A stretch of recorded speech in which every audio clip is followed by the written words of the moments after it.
Greetings and peace. Coming back at you with another video. My name is Ra Imhotep with 13signsastrology.com. Video is long overdue. We're going to do this video on indigo children. Who are the indigo children? Where did this concept come from? Where did the indigo children come from? Why are they called indigo children? What exactly does the term indigo mean? These are some of the things that we're going to cover here on this video. Now, who are the indigo children? Now, the indigo children are basically a group of children and a concept that came out, that was made known through the New Age movement to the public around in the early 80s. And around in the early 80s, they talk about a group of children that were born that were basically ruled by indigo auras, because they believe, according to the New Age community, they believe that each generation is ruled by a different aura or different color, whereas the baby boomers, for the most part, or those particular children that were born before 1980, between like late 1950s, 60s, all the way up until 1980, those particular children were ruled by the green aura. Basically, they dealt with the green aura, or the green light. And this is here in the United States, because you got to remember, each particular nation has different types of individuals, and they're ruled by different auras. So like the United States itself has a color or aura that it's ruled by in each particular generational phase. So prior to 1980, the type of children that were being born during that time were green aura ruled people, or children, excuse me. And this is basically your children of love, mostly. Like your children that were born like in the 60s, during the love generation, during the flower generation, or what they call it sometimes. And this is basically during the hippie times and all of that. See, that was the green energy. That was the energy of nature and being in harmony and peace and love. Like, that was that generation. But then you had what's called the indigo children, and they came on the scene. And you had different types of indigo children, but most of the indigo children were known, I don't care what their nationality was, whether they're black or white, the indigo children were known for being destructive. You had the white indigo children, like back in the 80s, that like used to get into the fights and like rock and roll concerts and stuff, like they'll be getting into fights and all of that. And then you had the black children that was in the black community, and we was like either selling dope or had an uncle or somebody that was doing it, or saw an uncle using it and selling it and doing all of that. See, all of that came through from the Generation X information, because I did a video on Generation X. The Generation X information links into the indigo children information. See, the indigo children and Generation X are pretty much talking about the same thing. As far as it's just the indigo title was more of a New Age title that came through from the New Age community, whereas in the socio-political school and arena, it was more called Generation X, like that particular group. And I am a part of that particular generation. Yes, I am an indigo child. And it lasts from like 1978, 1979, 1980, all the way up until about 1992, 1993. Those are your particular indigos. And then after that, another portal opened, and you had another group of children that were birthed. And I'm not going to go into that here. Now, as far as the occult behind the indigo children, that's like the light side of it. I mean, basically, the light side of it is the New Age side of it. The New Age side of it is just a group of children that were born with like more so tendencies to have ADD, to not be able to sit still. They're like rebels to society. They can't really stay focused on one thing. Basically, they just are like rebels, like overall. But at the same time, they're very good natured too, though. At the same time, so they're rebels, but they're very good people on a day-to-day level. But it's just like they just hate the system, and they will fucking rebel against this system. That's your indigo children.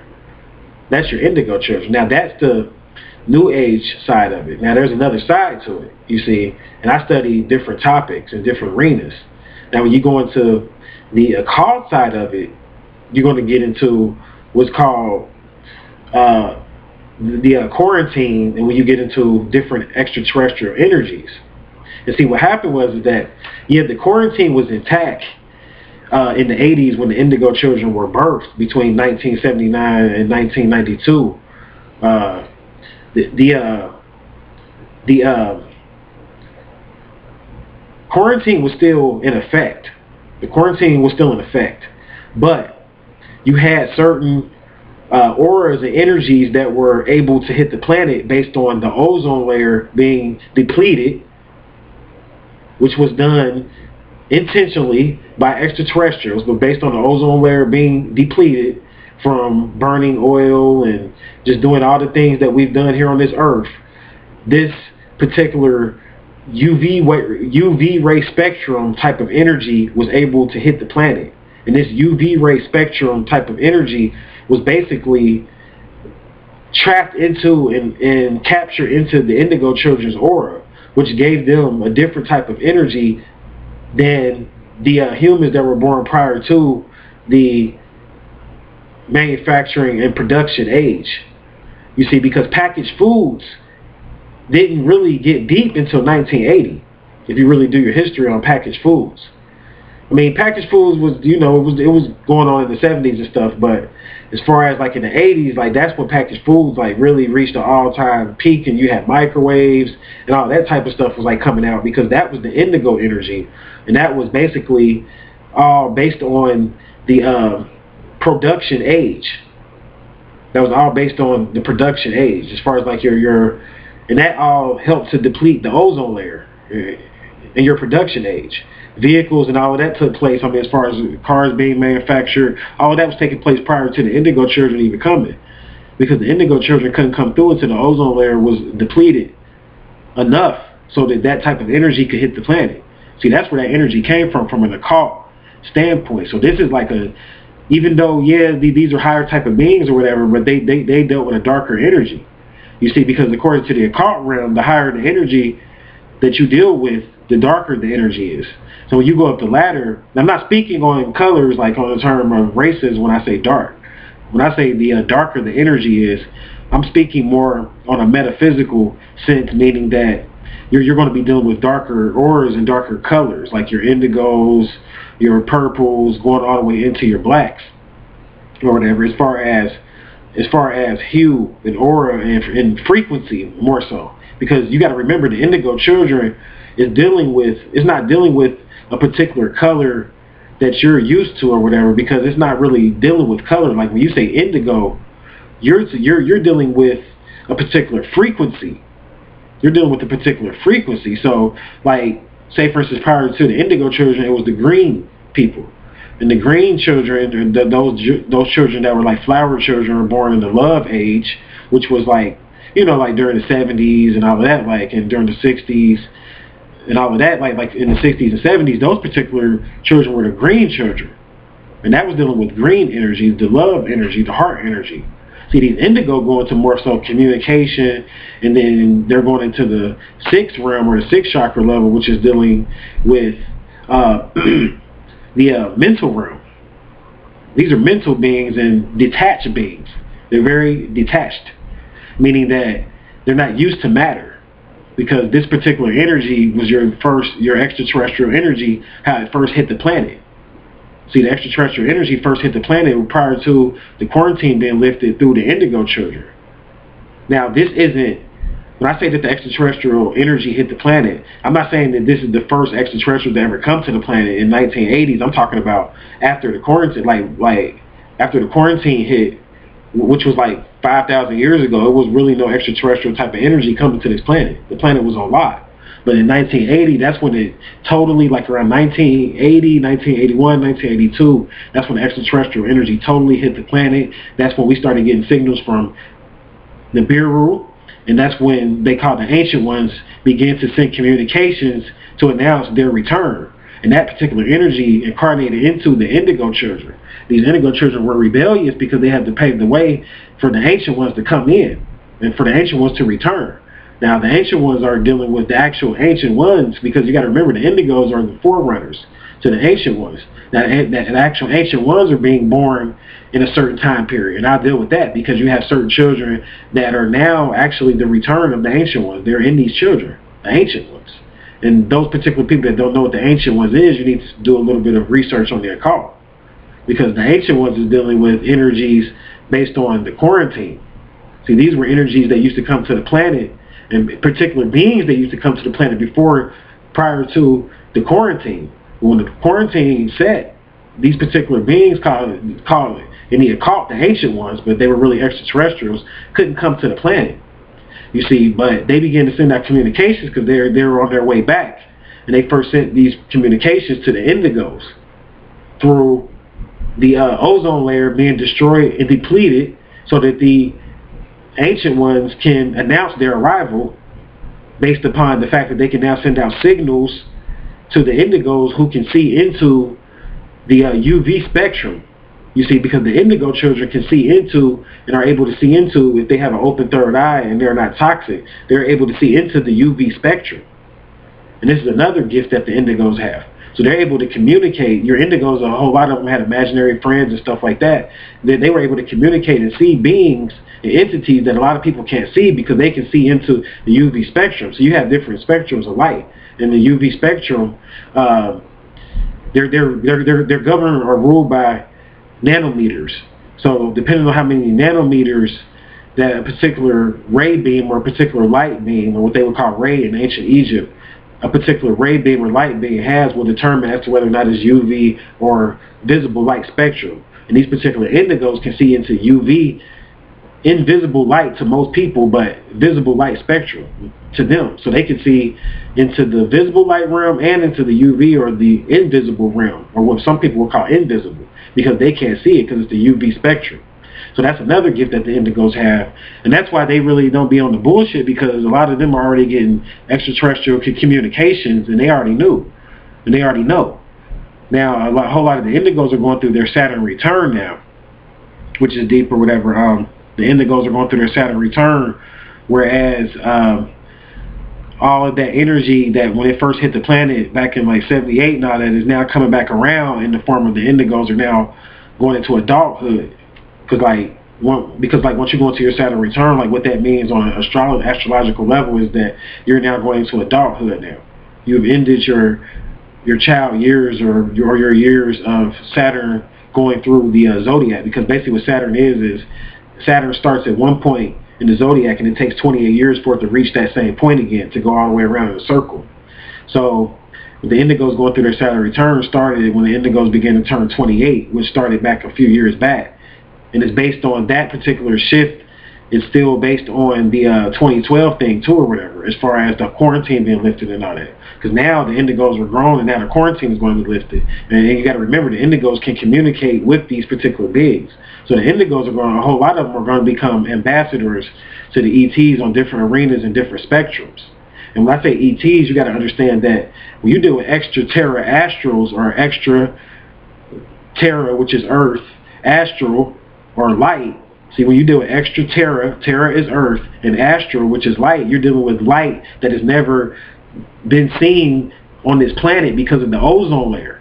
You see, now that the ozone layer is depleted, now based on the production age and the vehicle age and the burning oil age and the age of just ignorance, done by the reptilians. They depleted the ozone layer, which helped certain entities that were coming to the planet, which was the Indigo Children, to be able to incarnate here on this planet. Because all energy, when it comes to this planet, starts off as energy, and then it incarnates into particular bodies. And these particular children that were born in that time were able to house and harness that particular indigo energy, and that's why they became the Indigo Children. So from the occult standpoint and the New Age standpoint, when you link them together, basically the Indigo Children are just the beginnings of this new type of energy coming to the planet and all the things that they bring. Now, the next type of energy came in 1993. I'm not going to cover those particular children here, but this is another group of children that came in 1993, and this began a new energy, and that's around the same time when the internet became public, which is around 1993. So that marks the beginning of a new type of energy. You see, and this is how it works or whatever. And these children or whatever, I'll make a video about them, and I won't release the name here, but this is another group of children that have another job to do. But the Indigos are the ambassadors, the forerunners, those that paved the way. Now, a lot of the Indigos are asleep.